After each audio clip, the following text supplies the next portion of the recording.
कक्षा 10 लोकतांत्रिक राजनीतिक के बारे में देखते हैं। राजनीति शास्त्र पढ़ेंगे अभी हम। पहला चैप्टर है लोकतंत्र में सत्ता की साझेदारी, दूसरा सत्ता में साझेदारी कार्यपालिक प्रणाली, तीसरा में लोकतंत्र में प्रतिस्पर्धा एवं संघर्ष, चौथा में लोकतंत्र की उपलब्धियां, पांचवा में लोकतंत्र की चुनौतियां। राजनीति शास्त्र, राज का मतलब होता है देश, नीति मतलब नियम या कानून। सामाजिक विज्ञान के जिस शाखा में किसी देश के शासन की नीतियों और उसी से संबंधित संगठनों का अध्ययन किया जाता है उसे राजनीति शास्त्र कहा जाता है। जनक है अरस्तु, सिकंदर का गुरु अरस्तु, अरस्तु का गुरु प्लेटो और प्लेटो गुरु सुकरात। तो बोला जाता है लोकतंत्र में सत्ता की साझेदारी, सामाजिक विविधता का अभिप्राय समाज में रहने वाले लोगों के अलग अलग भाषा, वेशभूषा, खान पान, रहन सहन, पूजा पद्धति इत्यादि से है। सामाजिक विविधता या विभिन्नता भारतीय समाज की एक प्रमुख विशेषता है। लोकतंत्र में सत्ता की साझेदारी का अर्थ समाज के विभिन्न वर्गों का सत्ता में सहभागिता से है। जब किसी भी विविधता को अन्य विविधताओं से श्रेष्ठ माना जाने लगता है तो सामाजिक विभाजन की स्थिति उत्पन्न होती है। सामाजिक विभाजन धर्म, जाति, भाषा, संस्कृति, वेशभूषा, क्षेत्र आदि के आधार पर किए जाने वाले भेदभाव से उत्पन्न होता है। समाज में सामाजिक विषमता एवं विभाजन के आधार पर उभरते द्वंद्व से लोकतंत्र प्रभावित होता है। प्राचीन भारतीय समाज 4 वर्षों में विभक्त था: ब्राह्मण, क्षत्रिय, वैश्य और शूद्र। प्राचीन भारत वर्ण व्यवस्था का आधार क्रम था जो बाद में चलकर जन्म आधारित हो गया। मेक्सिको ओलंपिक 1968 के पदक समारोह में अमेरिका अश्वेतों पर हो रहे अत्याचारों को उजागर किया गया। लोगों की विभिन्न प्रकार की सामाजिक आकांक्षाएं जब आपस में टकराव उत्पन्न करती है तो उसे द्वंद्व कहते हैं।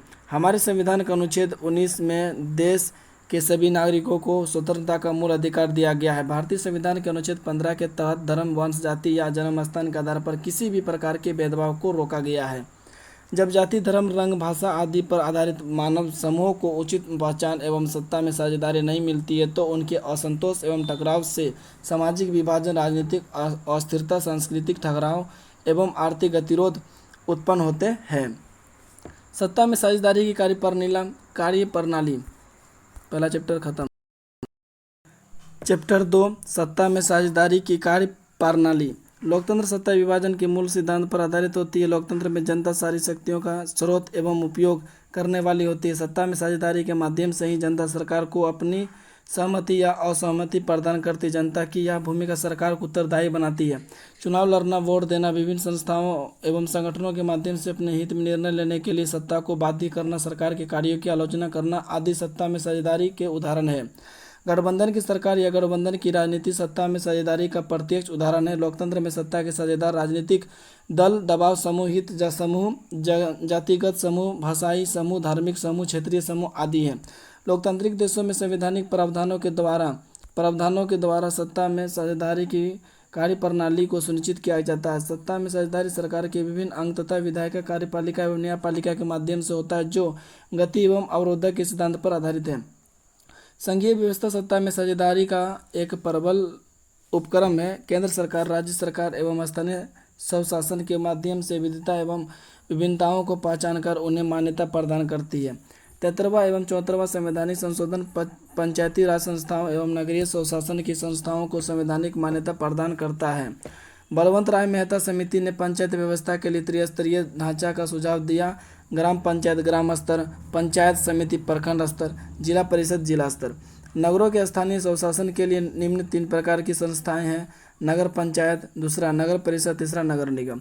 बिहार में पंचायती राज का स्वरूप त्रिस्तरीय है। ग्राम पंचायत की आबादी 7,000 जनसंख्या होनी चाहिए। पंचायत समिति की आबादी 500 की आबादी वार्ड के आधार पर होनी चाहिए। जिला परिषद 50,000 की आबादी होनी चाहिए। नगरीय शासन व्यवस्था में नगर पंचायत की आबादी 12,000 से लेकर 40,000 के बीच, नगर परिषद एवं तथा आबादी 2 लाख से 3 लाख के बीच। नगर निगम में नगर पार्षद, समितियां, अध्यक्ष एवं उपाध्यक्ष तथा चौथा में कार्यपालिका पदाधिकारी।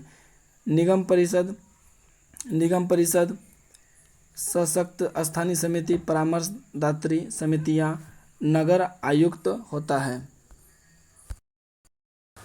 अध्याय 3 लोकतंत्र में प्रतिस्पर्धा एवं संघर्ष। लोकतांत्रिक व्यवस्था एक ऐसी आदर्श व्यवस्था है जिसके अंतर्गत समाज में रहने वाले विभिन्न व्यक्तियों एवं समूहों के पारस्परिक हितों में टकराव चलता रहता है। लोकतांत्रिक व्यवस्था इन हितों एवं टकराव के मध्य संतुलन एवं सामंजस्य बनाती है।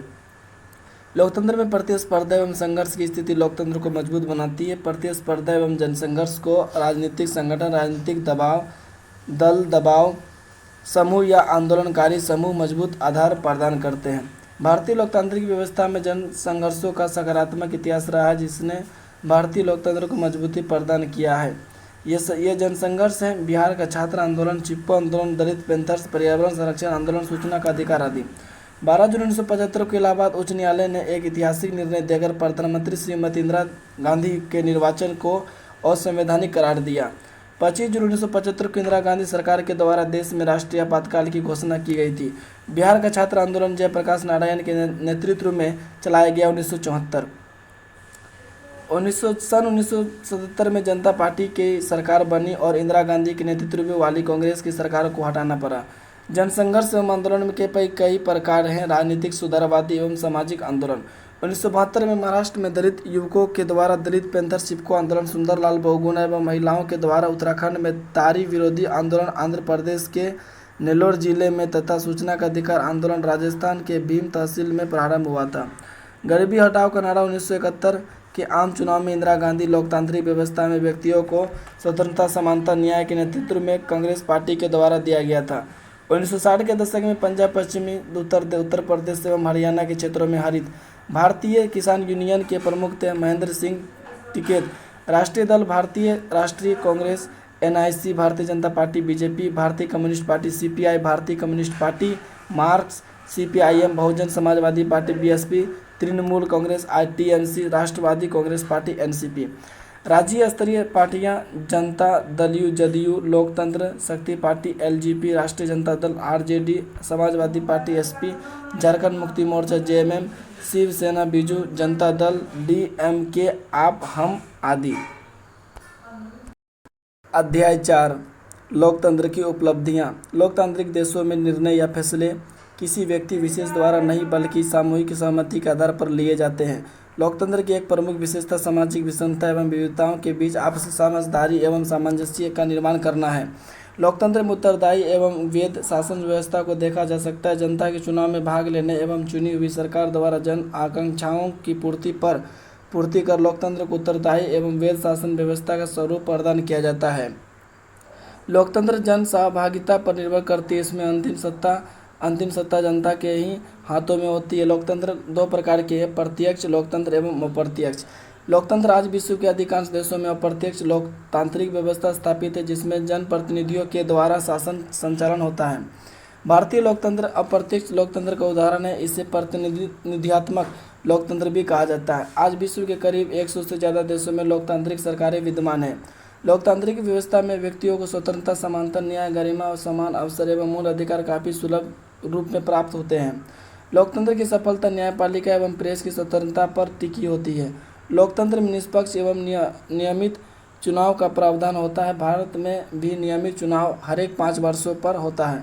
स्वतंत्र एक निष्पक्ष चुनाव आयोग की संवैधानिक व्यवस्था भारत में की गई है, जो देश में नियमित चुनाव की व्यवस्था करता है। लोकतंत्र की चुनौतियाँ। अध्याय 5 लोकतंत्र की चुनौतियाँ।